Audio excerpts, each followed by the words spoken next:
Joining me now to discuss is former Republican Congressman Denver Riggleman. He spoke on the Republicans for Harris Zoom call. And also with us is Tara Setmayer, former GOP communications director and co-founder of the SENECA Project. Hey, and thanks for having me. And by the way, I'm very happy to be an advisor on the SENECA Project. I think I'm the only guy on there, so it's pretty exciting, But I think it came around because, I'm probably excited about that. But I think it was an idea by one individual who then started calling people and say, hey, can we get this organized? You had people that already had links to the Biden campaign, the Republicans for Biden. So they sort of went over and said, hey, maybe we can actually organize this. So I got a phone call and they said, Denver, you want to be a part of this? I'm like, yes. And you were talking about, JC, you were talking about, white guys for Harris, whoever for Harris, unicyclists for Harris, you go down the line. Then you have Republicans for Harris. I think it's just the sane for Harris. And, I always said that sanity should be a baseline when you're voting for somebody and facts should be your guide. And I think if we have sane people that are starting to gather around, if you put all these groups together, it's a massive coalition of the sane that are going after Donald Trump. And that's why I think this is so exciting. Yeah, they're offering hope, joy, normalcy, sanity, to Denver's point. They are bringing back normalcy to politics and to American everyday life, as opposed to the really dark, ugly, regressive view that Donald Trump and J.D. Vance are presenting. I mean, the whole MAGA vision is about bringing us back to a time where you and I didn't have the same rights, where as women, we didn't have the same rights and we're second-class citizens, to a time where some type of nostalgic time making America great again, whatever the hell that means. So people are sick and tired of the Vegas Lounge Act regurgitating of the grievances and all of the negativity that comes out of Donald Trump's mouth. And you couple that with J.D. Vance, who doesn't clearly know who he is as a person, has reinvented himself several times. I think he has issues he needs to work out in a lot of areas.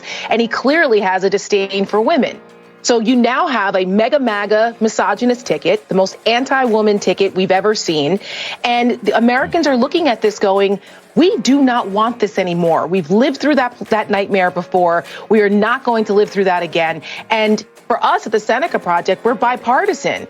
We are a bipartisan women-led organization that is talking to those moderate women in those battleground states and to the girl dads like Denver who are saying they don't want their kids or their daughters growing up in a world run by people like J.D. Vance and Donald Trump who behave this way. They don't. And this is a perfect example. That focus group is a perfect example of the type of people. We don't care if you voted for Trump twice before, as long as you don't vote for him this time. Because at this point now, we're talking about the character of the nation, the soul of the nation, right, and who you are as a person making that decision of who you want to lead us into the future. Do you want to move forward or do you want to move back? And Harris and Walz represent the future. I think picking J.D. Vance, right, as a bloviating strap hanger, right, almost as a wart to Trump's campaign, I think really does, bring the ticket down. Because people want to look and say, listen, these are two people who said awful things about women. And by the way, there's a baseline here. We talk about sanity. Why are we voting for rapists? Well, why are we voting for felons? Why are we voting for people who are conspiracy theorists? Why are we voting for people who love dictators? Why are we voting for people who think they should pardon the January 6th criminals? And why are we voting for people who self-identified as doing awful things to women when you talk about the tape on the bus with Donald Trump? And for me, it's very basic as a Republican. You don't vote for bad people. And I know that's pretty simplistic, but why would you do this? And even, I got to tell you, there's some things, and Tara will tell you, right? Kamala Harris, there's some things I'm going to say, oh my God, I don't really agree with that. But you know what? She's sane. She's sane. And I think that's what I want people to take out of this is let's just vote for sanity again. Let's just vote for good people. Why in the hell are we following, these jack wagons right down the, down the drain? Why don't we do the right thing and vote for good people?